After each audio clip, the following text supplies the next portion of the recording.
Welcome to Friday Night Quests. I'm your host and DM, Jay Jones. Today we're going to give you a quick introduction to the game of Dungeons & Dragons, also known as D&D. We're going to talk about what it is, how to play, and most importantly, how fun it can be. So, Dungeons & Dragons is a role-playing game, which is basically long-form improv. You and a group of friends are going to get together and create characters. These characters can be anyone or anything. The point is, the uniqueness of your character is only limited by your imagination. Now, once you have your character in your mind, you're going to put everything down on what's called a character sheet. A character sheet lists your weapons, armor, items, and magical spells. And once you have this, you and your friends will get around a table, and you're ready to start out as a motley crew on your own adventure. Now, there is one member of this group that doesn't have a character sheet, and that is called the Dungeon Master, or the DM, or God. The DM, or Dungeon Master, is basically responsible for describing and setting the scenes and telling you what's going on. Also responsible for playing the role of different characters and different creatures that you're going to run into, whether they be friend or foe. So once you have your characters and we're all set, the DM is going to start the adventure and kind of set the scene and give you the environment. Where are you and maybe why you're there. Again, this is like long-form improv. So once you have the scene, you can basically do whatever you want. I slam my hands down and I say, "Good sir, I'm a traveler from far-off lands, and I have need of your finest ale." I'd happily fill up your glass if it wasn't for the fact that, well, we're completely out of ale. You're out of ale? Like, all ale? You have no ale at all? Well, it's that giant snot-dribbling dragon of mine. Well, originally mine, but things got a little shaky, and now he's taking all my ale to his stained tower. The drunk... The world of D&D is a dark and twisted place, caught somewhere between the Dark Ages and a post-apocalyptic wasteland. The point is, you don't have to search very far for adventure. And once you have your quest, you and your friends can set out to fight monsters, find treasure, and achieve whatever goals you might have. But how do you do this? Well, you do all of it by using your D20. The D20 is probably one of the most important pieces of Dungeons & Dragons. You're going to use it any time in an activity where you might fail, such as fighting, or pickpocketing, or seducing a minotaur. Basically in any scenario where you would need to succeed. So you roll your D20 and go from there. For an example, let's check back with our adventurers and that ale-loving dragon. You and your group step out into the clearing and see a giant moss-covered tower. At its base, where there probably used to be an entrance, you see large boulders and stones have filled it up, and they've been fused together through what must have been intense heat. Okay, I draw my giant sword, and I charge the door trying to break it down. Roll a strength check.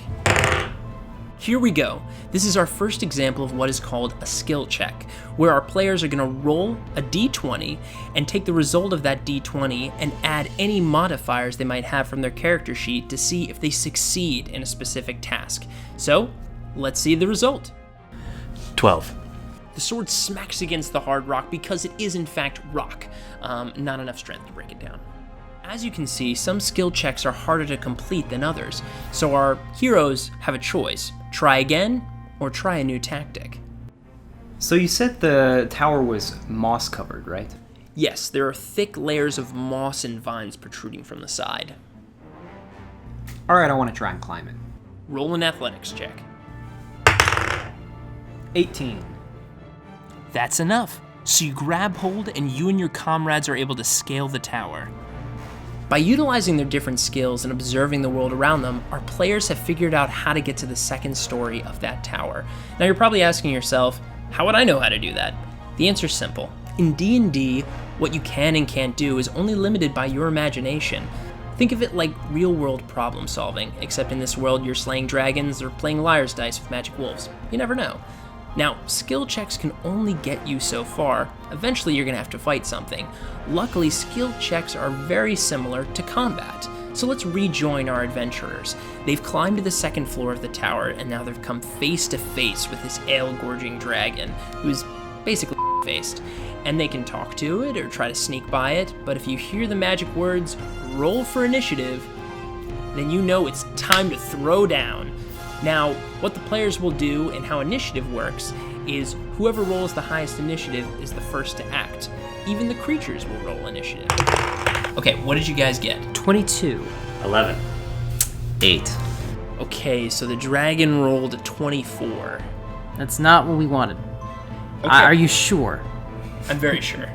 Okay, so that up dragon goes first. It's going to charge Brother Miros with its claws. It's a little wobbly because it's had a lot, but still on target, swinging at you, and surprisingly gets a 21. What's your armor? 18. So that's a hit. The dragon's claws dig deep into your side and deal 7 damage. What? Damn it. Oh, how much health do you have left? 15. Oh, good game. GG. Oh no, but seriously, that's not good. Jack, let's see what you can do. Okay, I'm super pissed at this dragon for taking a chunk out of our cleric.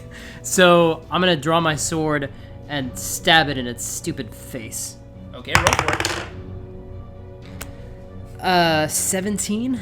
Sorry, that's a miss. Your sword swings, but the dragon darts out of the way.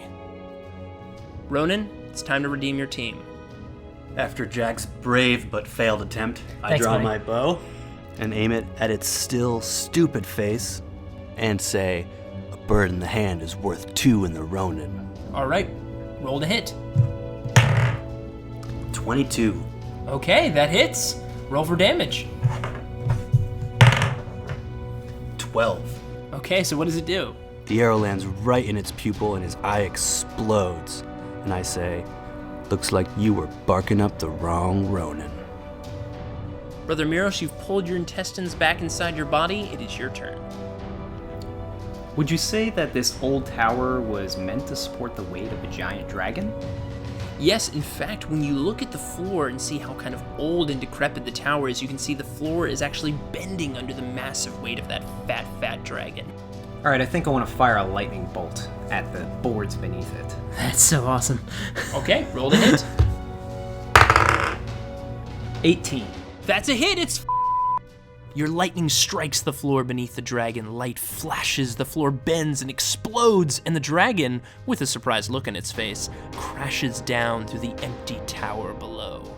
And so this ends our introduction to D&D. We talked a little bit about role-playing, exploring the environment, skill checks, and combat. I hope this got you excited to kind of dive in and explore the world yourself. Thanks for joining us, and see ya on the battlefield.